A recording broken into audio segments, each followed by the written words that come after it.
Welcome to my collection of wall clocks, antique and vintage, 20 of them. But let's start with this Gustav Becker 2-weight Vienna Regulator. Time and strike, about 1918, so it is an antique, it is 100 years old. This clock was given to me as a retirement gift, and the only clock I've ever had mailed to me, and it was in dozens of pieces, but I finally got it together. This is a Seth Thomas number 2. This is well respected clock and highly collectible. It is from around 1930.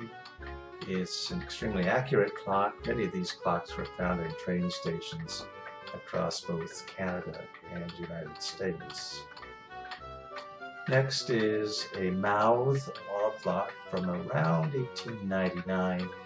This clock was resurrected from a clock that had seen better days. The case was in awful condition, and it took many hours to bring out the fine grain of the detail of this clock. This is a time and strike with a very nice sounding gong. Next is this Young'uns time and strike wall clock. You'll notice that it doesn't have a face. And the problem with this clock is that while it's been running very well for the last 2.5 years, recently the strike decided to just run on. The time side is functioning quite well, but I need to get inside and find out what is causing the strike side to misbehave. This is a Waterbury banjo clock. However, it's not one of the more desirable weight-driven clocks. This is a clock that has a a lever type escapement, and much that you would find in an alarm clock. So, of all the banjo clocks, it is probably the cheapest.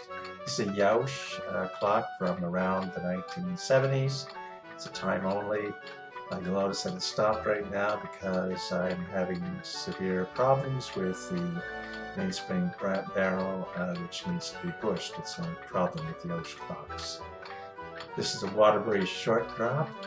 I've had to do a lot of work on this clock.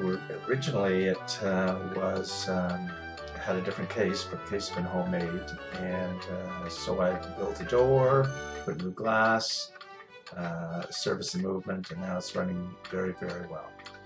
This is a barn find Ansonia with teardrop finials. The case has been redone. Rosewood case, which is very attractive. A new door has been made, plus the glass has been installed. New pendulum, new hands. It's running quite well.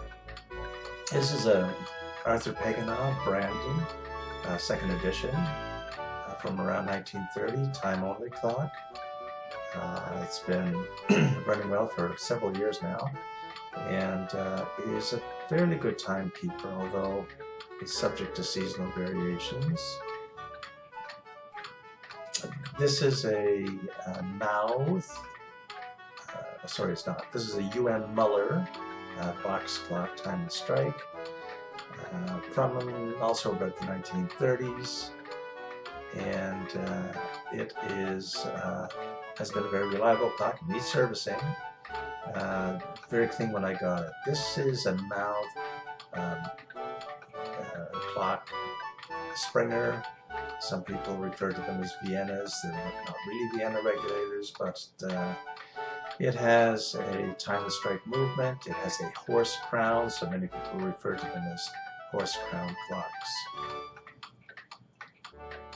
Now this is the Mouth. I made a mistake and thought that the other one was a Mouth, but this is indeed a Mouth with a Vienna gong. I think this clock's around the 1940s or so. It's otherwise known as a box clock. It's got nice beveled glass with copper inserts. This is a Arthur Pequegnat Moncton. These clocks were often found as as train clocks, train station clocks. An interesting feature of this clock was a double spring 15-day movement. Very accurate clock. And this one does run, it's a good 16 or 17 days. This is an Arthur Pequegnat Canadian time. You can see Canadian time on the glass. This would have been a train station clock. In fact, it was a train station clock, but you would find this clock in a waiting room rather than the main station clock, as it was not quite as accurate as the Moncton you just saw.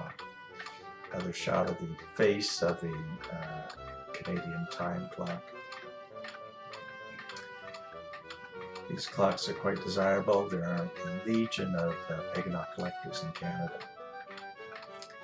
This is a unmarked, unknown mini Vienna Regulator. I believe it's around 31 inches. Time only, beautiful clock, nicely crafted from around the 1870 period. Nice timekeeper, keeps good time, finicky to work with.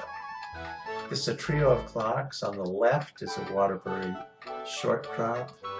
On the in the middle is an Ansonia short drop. They're all short drop clocks. And on the right is a Sessions a short drop. The one on the left and the right are mini clocks. They're all time only clocks. Thank you very much for looking at my collection. I continue to build my wall clock collection, and in future I'll be profiling even more. Thank you.